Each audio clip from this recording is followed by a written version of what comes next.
heard this topic, and I'm sure most of you have seen this. So why does a surgical oncology, what does a surgical oncologist do in the tumor board? And I would say maybe 3 and maybe 4 as well. But then, so when not to operate in neuroendocrine tumors. So I think it's very important. This is a saying that was said by a Tamil poet, and this is displayed at the NASA as well. So I think this conference is very much towards knowing the unknown, and I think it's very much the need of the day.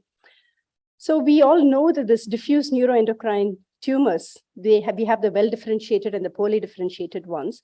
And to talk more specifically about this, the grading was a big confusion because previously the gynae neuroendocrine tumors were graded separately. And a few years ago, all this was brought together so that there is a consensus in neuroendocrine tumors from all across the body.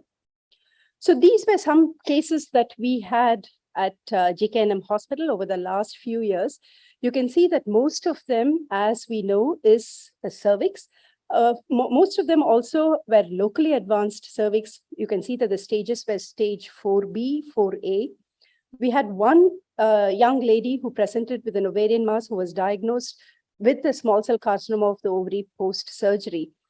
Both the patients who had stage 4 disease did not do well in spite of having stenting, PCN, etc. So cervical neuroendocrine tumor generally peaks around the 4th decade of life, and it is quite aggressive, keeping in mind that at presentation, they present at least to about 50% with distant metastasis and nodal metastasis. And this, of course, reduces the surgical input into this disease. And yes, it is HPV associated, but more common with HPV 16. What do we generally do? As with any other malignancy, we would do an MRI, but considering the fact that we have so much of distant metastasis, we probably would do PET as well. So as with radiotherapy, as Dr. Prachi mentioned, the role for surgery in neuroendocrine tumors of the cervix is very similar. It is in stage 1 to perhaps to 1B2, where we would treat with a radical hysterectomy.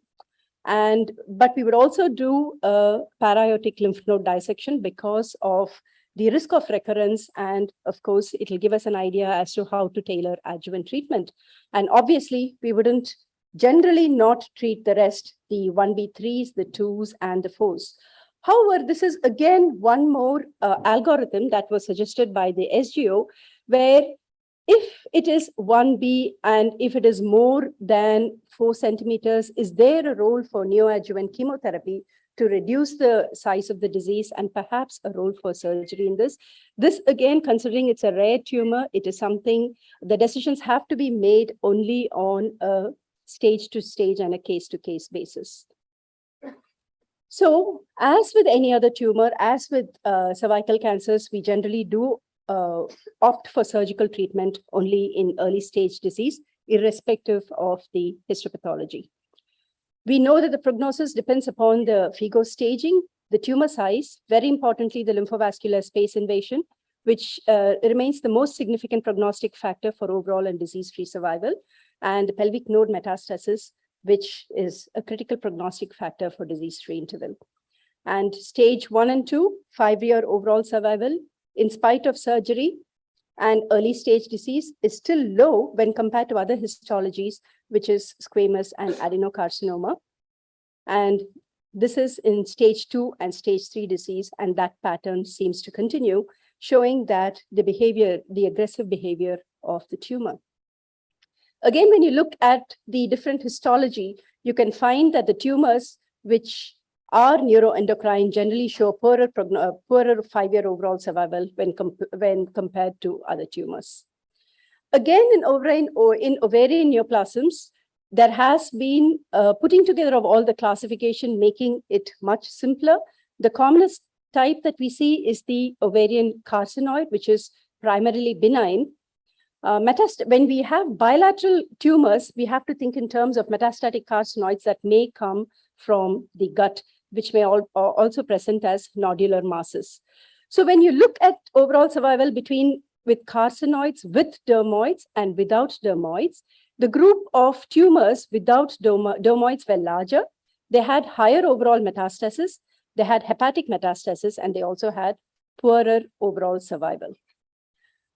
Carcinoids do tend to have a tropism towards the liver, so liver surgery can be considered to control disease burden. And if surgery is not possible, other methods can also be tried.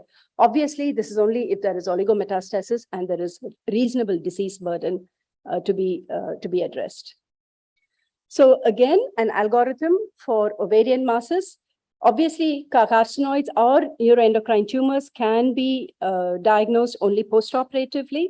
And following the histopathology and the immunohistochemistry, if the Ki-67 marker is less than 30%, then there may be a role for a somatostatin PET scan. And if that is positive, if that shows a high degree of receptor positivity, then there may be a role for treatment with somatostatin analogs. If the Ki-67 is more than 30%, then they probably would go ahead with chemotherapy. Again, a role as if you have a patient with disseminated disease and you need a biopsy, and the biopsy shows the presence of neuroendocrine tumor of the ovary, is there a role for neoadjuvant chemo and treatment as we would do with epithelial tumors? Unfortunately, we do not have enough data to make a suggestion on that. And that, again, is something that has to be discussed on a case-to-case basis with multidisciplinary input. So treatment, if possible, radical treatment upfront. Do we have a role for biopsy and neoadjuvant chemotherapy? This is something that we do not know as yet. Small cell tumors of the ovary, we have the pulmonary type, which do come under the NET, whereas the hypercalcemic type do not come under this category. And the large cell types generally are the undifferentiated or the poorly differentiated type that tend to do very poorly. How do the endometrial neuroendocrine tumors present? So they may usually present as a mixed tumor. And again, 56% of patients present with advanced disease. If at all there is a biopsy that says there is a neuroendocrine tumor, it is good to have a PET scan so that we know the extent of the disease. As with any other endometrial cancers, in early stage disease, there is a role for radical surgery, and in advanced disease, it will be either with chemotherapy or radiation or a combination of both. Vaginal and vulval neuroendocrine tumors. So diagnosis generally requires an exclusion of metastasis from other sites, such as the lungs and the cervix.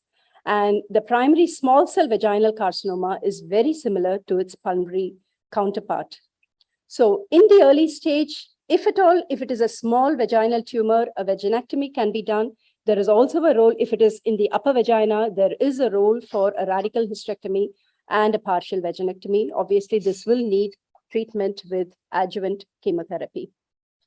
So for vulval disease, as with any other vulval disease, there has to be a wide local excision or a radical vulvectomy, depending upon where the tumor is situated. So to conclude, neuroendocrine tumors are aggressive tumors with a propensity for metastasis. A comprehensive imaging with histology and IHC is imperative. It is absolutely mandatory to have multidisciplinary input, to have your radiation and your chemotherapy colleagues. And at this point, I should mention the importance of the virtual tumor board that all of us have been a part of. We find it an extremely useful exercise to have input from different centers. And as treatment improves and there is more work that is being done on immune checkpoint inhibitors and on better modalities of radiation and chemo, perhaps the role of surgery may be extended even more, but this is one definite area for clinical research and collaboration. I take this opportunity to invite all of you to the AOGEN India conference, which we are hosting in Coimbatore from the 18th to 20th. The topic is taking health to the last mile. All of us are aware of the exciting developments that are happening in the field of HPV vaccination as well. So hopefully we will see you all there.